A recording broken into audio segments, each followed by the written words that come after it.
Hey guys, Joe Pye here with Advanced Innovations again. Welcome back. Thank you to everyone that continues to view, subscribe, and comment. Much appreciated.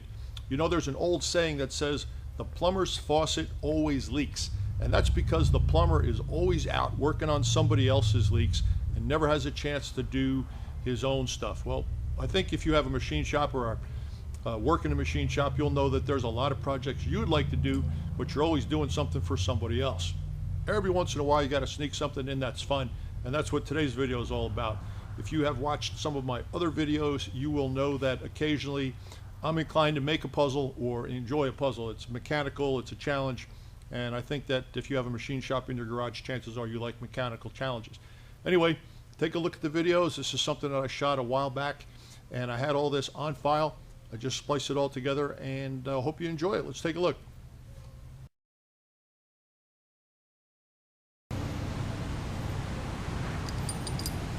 Today's chore is to take a couple of these blanks, turn them into puzzle pieces that look like this. This is the first operation. That means there's going to be more, and this is just everything you can do from one side of the part.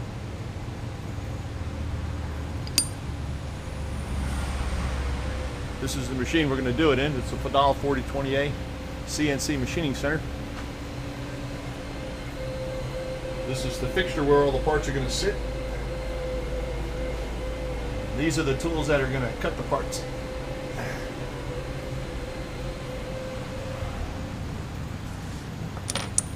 I'm just going to load a few of these so you don't get too bored, and see how they sit in there.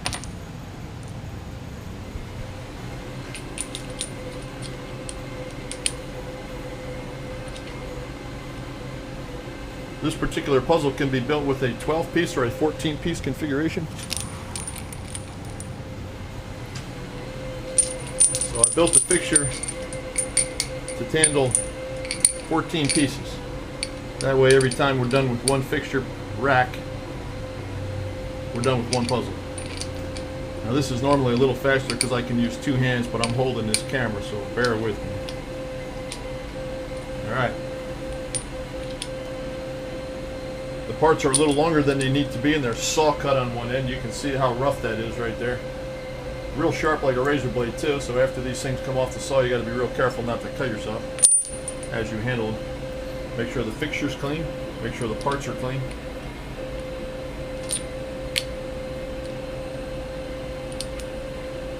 Alright, once you lay all the parts in the fixture, you need to put a center strap down the middle so that you can cut the ends. This is what the strap looks like.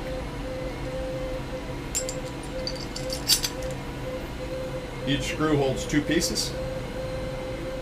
And these little saw cuts in the part right here are so that the whole thing can move and bend in case there's any size difference in the height of the parts. Now it's going to be really boring when I put these screws down there, so I'm going to cut off and cut back in a minute when it's ready to go. About a minute and a half ago, I loaded this center clamp. These are all nice and tight now. If you look down the fixture, you can see that they are all evenly spaced. Both sides. Very rough on the edges, very sharp on the edges, and inconsistent in how long they are. We're going to push the go button now and see what happens.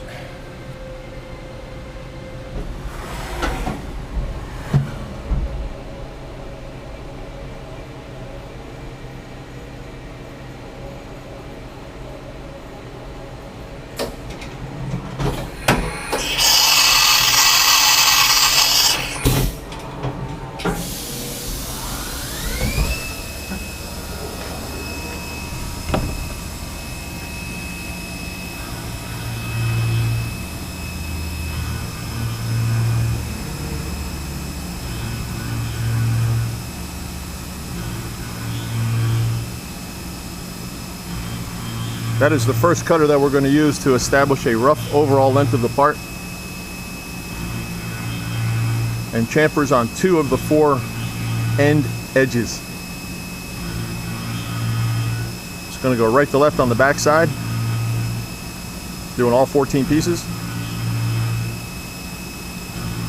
reaches the extreme right hand side of the fixture, the cutter's going to come forward and do the front half of the parts right to left.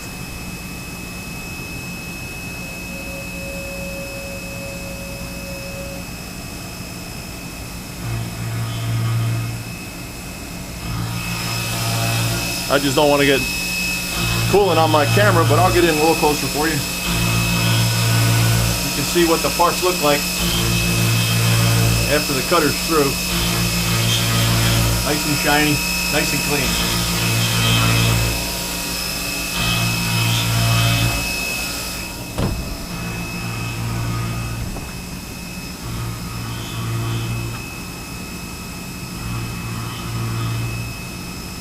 There is about 0.010 of an inch remaining on each end surface. And the machine is now going to go get a sharper, finer cutter.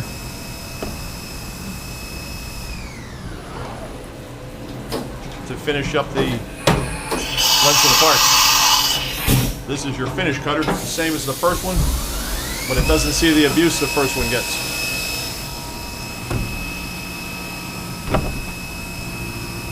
The path is the same, and it's removing about 0.005 of an inch, 0.010 of an inch on either end. And if you were to reach in there and grab some of these little remnant chunks of material, we call them chips, you'd see that the chips formed by this cutter are much smaller than the chips formed by the first cutter, because this is a finished pass.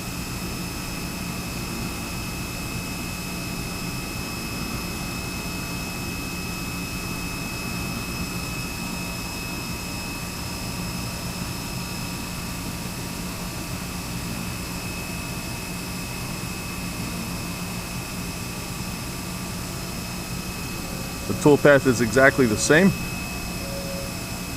but we've lied to the machine about the size of the first cutter, so the brains of the machine think it's bigger than it is, and it stays away, leaving us the material that we can take off with this one that we didn't lie about, called cutter compensation, for all you tool makers and machinists out there that are familiar with it.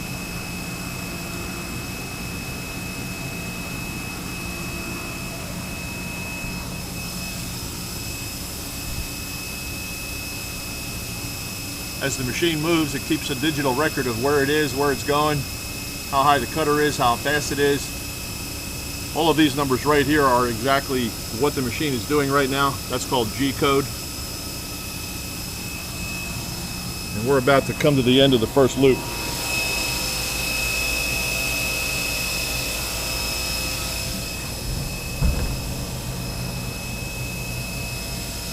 The machine will reposition the fixture so that I can reach it. Don't have to bend over into the machine and throw my back out. Right now it's waiting for something to happen, and that something is going to be an air blast.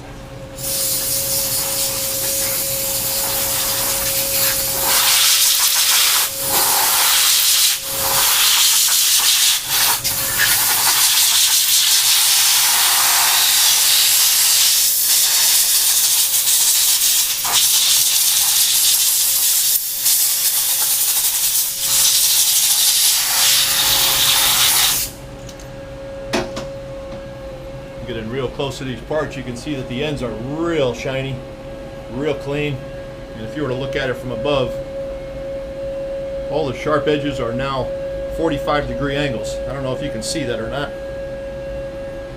They're all exactly the same length, front and rear. Try to stay away from the dripping coolant on my nice little GoPro camera here. Now the next operation is going to put all the notches down the center. So what we're trying to achieve is a part that looks just like this. But since this clamp is now in the way of all this pocket work, we have to swap these clamps off.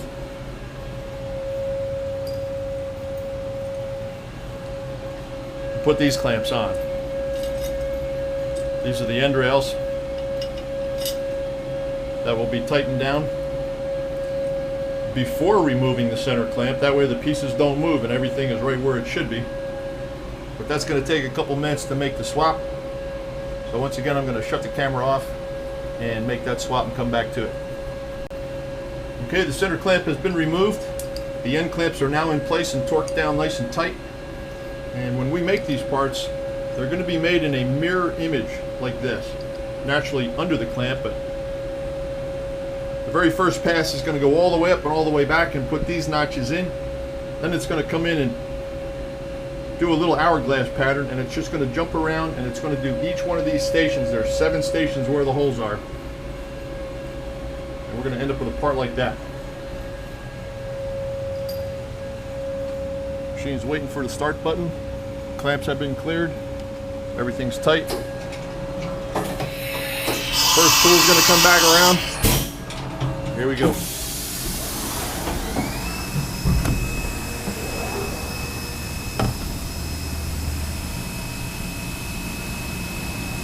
This is where we find out whether or not the clamps are tight enough. Because if they're not, that part's going to come out of there like a paintball, and probably just as fast. And you can kiss the cutter goodbye because it'll snap it right off.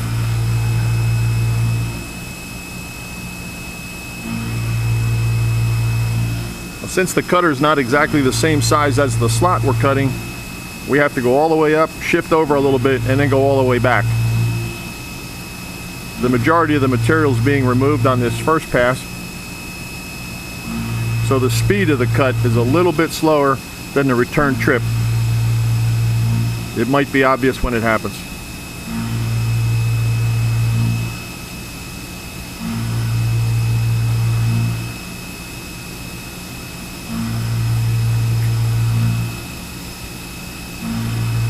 Now the machine's going to shift just a little towards me. There you go. And on the way back, it's a little faster. That way we can control the size of the slot with new numbers in the program, or by changing the diameter of the tool and the cutter comp offsets.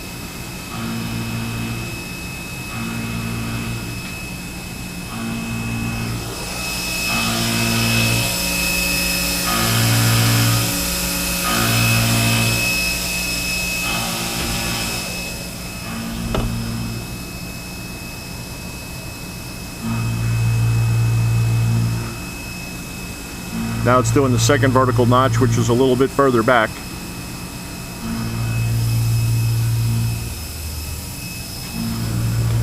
That would be this notch right here.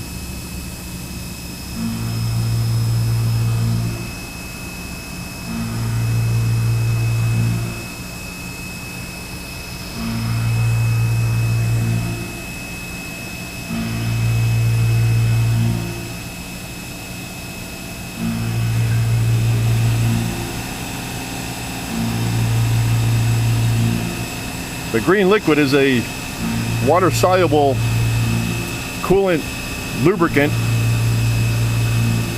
that keeps the material from sticking to the tool, because if the material ever stuck to the tool, there would effectively be no cutting surface and the pressure would pop it right off, and that's a bad thing.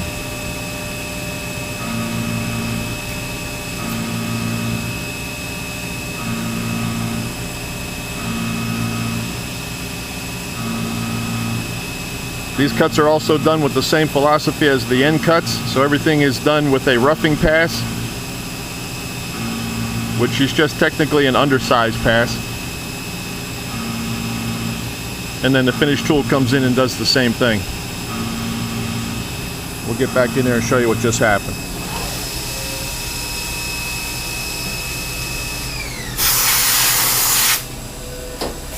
We got all the center slots in now. Now it's going to make the little hourglass slot to form the two thinner vertical parts of the part. Vertical features, excuse me.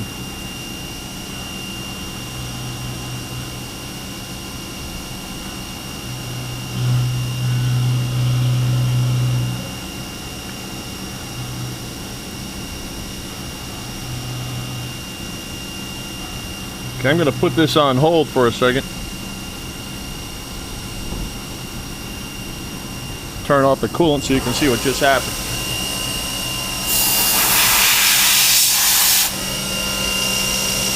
We just made these cuts in here. Take this material out. You can see this is a lot thicker than this is. So I went around and I put little chamfers on there so I don't have to hand file it, and there's no sharp edges to cut the end user. And it's going to do that 7 more times. So I'm going to sign off because if you've seen it once, you've seen it 1,000 times. I'll let it roll for a couple of minutes and I'll kill it.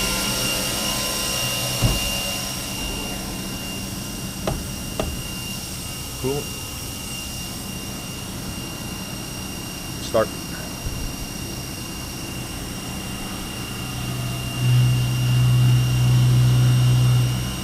It is exactly the same code for all 7 pockets. We just tell the machine to perform the same little dance in 7 different locations.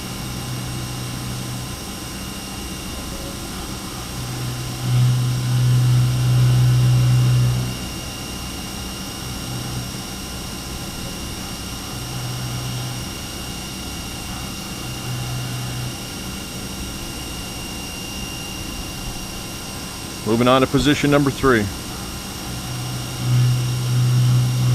And so on. That's the roughing pass. This will take a few minutes to complete. We'll come back when we're putting a tool in there that's going to take all the sharp edges off, so you don't have to handle it when it comes out of the machine. Okay, this vertical slotting operation is complete. And blow that off so you can see it.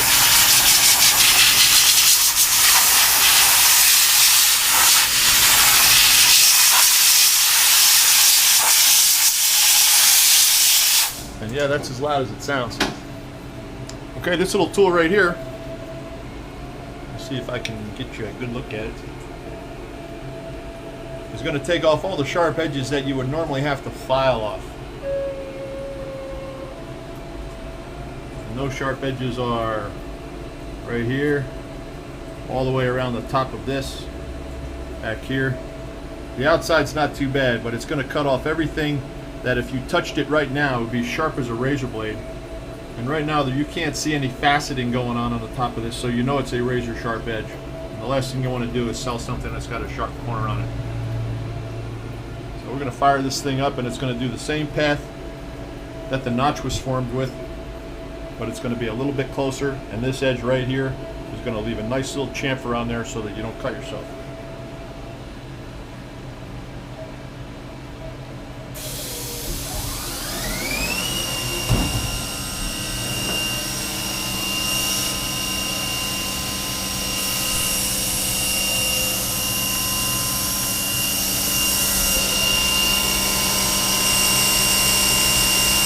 It gets awfully close to the fixture. You can see it's walking around that little piece that it just made. I don't know if you can see it through the coolant or not, but there's a nice shiny little surface on there now where it used to be sharp. It's going to do this in all 7 pocket locations, 2 pieces per. And this is going to save somebody a lot of bench time. It's a couple minutes worth of run time at the machine, but it's going to be very consistent and cosmetically perfect, and well worth the time it took to do it. We'll get back to it.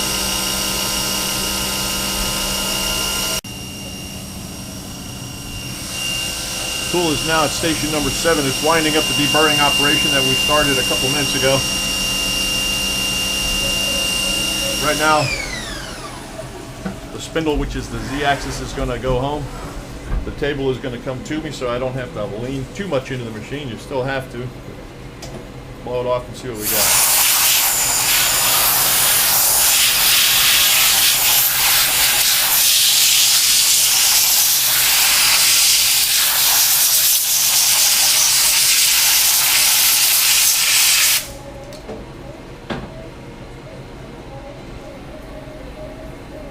Alright, all the pockets are complete, all the deburring operations are complete. There are 14 identical parts if all went well. All these upper edges right here you can see are now shiny, not sharp anymore. The operation that did this little projection right here cut the edges off, so those are nice and smooth.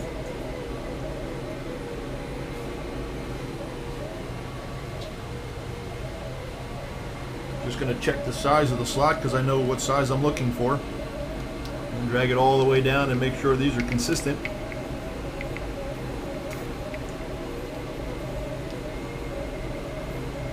This program was written specifically for this material so that I don't have to cut the outside of the material as well.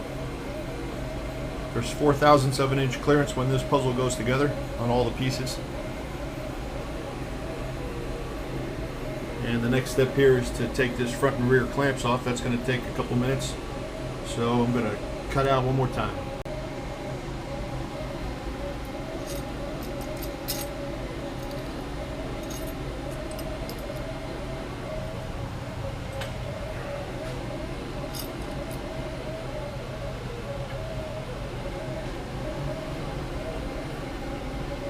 All the machining that can be done from one side is complete. And the only reason we had to do the clamp swap is there's just not enough room to hold this part down and do all the work that you need to do. If you hold it by the ends and do the center, then you can't machine the ends because you'll cut the clamp off. So it's a very time-intensive process that will definitely be streamlined for much larger quantity, but for now it's good enough. And there you go. Center notch, everything nice and deburred, all clean. All the saw cut roughness is gone from the ends. 14 identical pieces. The next operation is to stand them up this way and put that center notch in right here. And we're about to start that momentarily. I hope you're enjoying so far, but that's all I got for you right now. Okay, now that the first operation is done, all the work that you can do from one side is complete. The next task is to put a notch right there.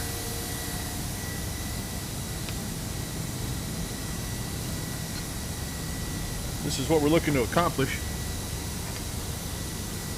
It's very critical to have this notch in line with this projection, just because of the way the whole thing works. So if we were to put those pieces back in the fixture that they came out of, they could slide all over the place, and it would be very difficult to ensure that this slot was right directly over that tab. So although this first operation fixture worked very well for putting in the vertical features, it's going to fall way short of the mark for putting in the secondary feature on the side.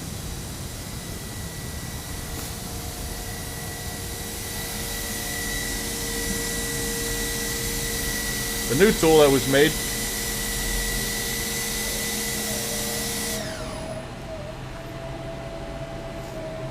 allows the parts to be located on this center feature in the slot. So when it sits down in there, it doesn't slide back and forth, and we know right where the part is at all times. So when the cutter comes down to do the center notch, 14 at a time as well, the part doesn't shift and the feature comes out right in line with the boss that we're trying to reference it to. We load it up and we'll take some pictures of that.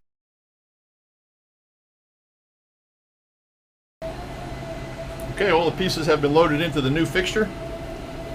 You can see the design of the fixture allows all the little tabs to stay out of the way of the cutter. The parts cannot shift back and forth, they can't turn, they can't lift, they're trapped in there very well.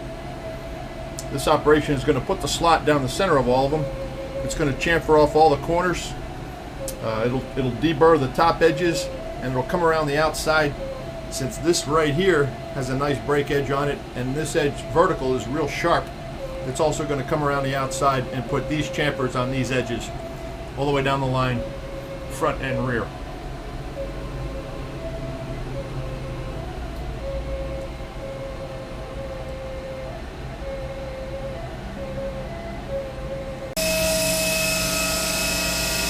Alright, the back side of the part has been chamfered off. The cutter's now making a zigzag pattern, which is only catching the very outer edges of these parts. And by doing it this way, we don't have to sit at the bench and file it by hand. And every chamfer is exactly the same as the one before it.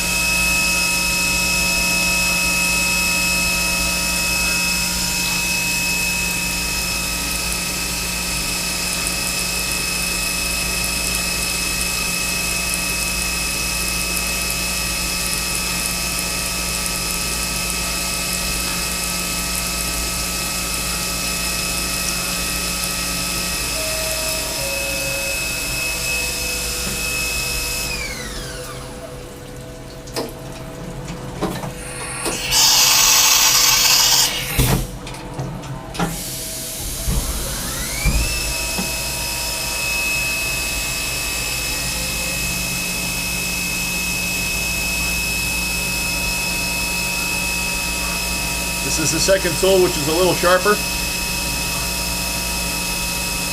Taking off a minimal cut for a real nice cosmetic finish,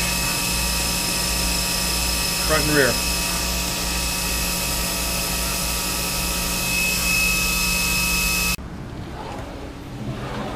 Okay, the machining is complete of the center slot. All the upper edges have been deburred. The center slot is in. All the outside corners have been chamfered off.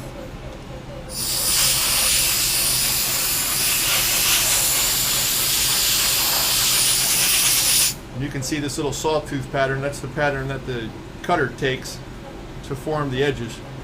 So it's not cutting in here. It does hit the part here. Then it comes out, because I don't want to hit the face. The face was done in the first operation and it looks real nice.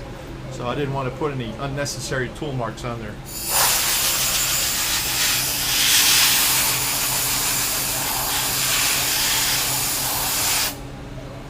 As you can see, you're running straight down the center. Slots are in, corners are chamfered, top edges are chamfered. 14 identical pieces. I'm going to blow it off and load them up, do it again. Put one together for you in a second, show you how it works. These are the 14 pieces that just came out of the machine from getting the center slot put in. Let's see if we can put it together for you.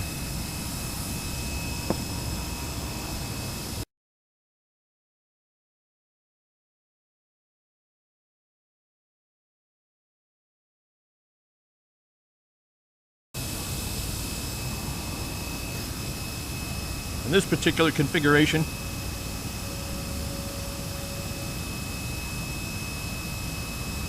there's only 12 pieces utilized, that we make 14. So each side is a consistent and symmetrical 4-point diamond pattern. But watch this.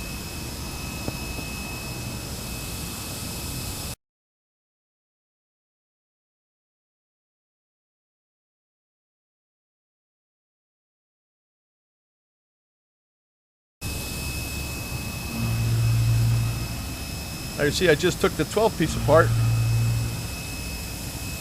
added 2 more pieces, put it right back together. Now on this one there's 5 on one side, 5 on the other side,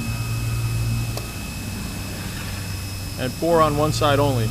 Actually all the way through, but let's just call it that. So this is the 14 piece version, and that's why in fact I'm making 14 pieces at one time. When this part is finished, all this ink on the outside will be dusted off nice and clean and fitted into a clear acrylic cube.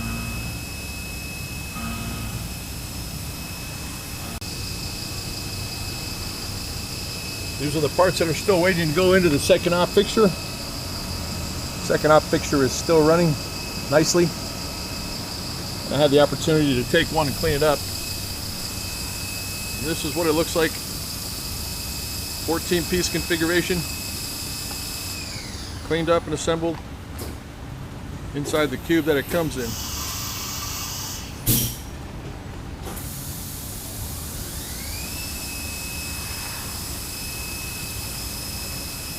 That's it, guys. Hope you enjoyed it, and we'll see you later. Alright guys, well I hope you enjoyed that video as much as you enjoyed the first project video. I don't usually do these because they seem to come out a little bit longer, and I know the comfort zone on most of you viewers is about 12 minutes, so I try to keep it short.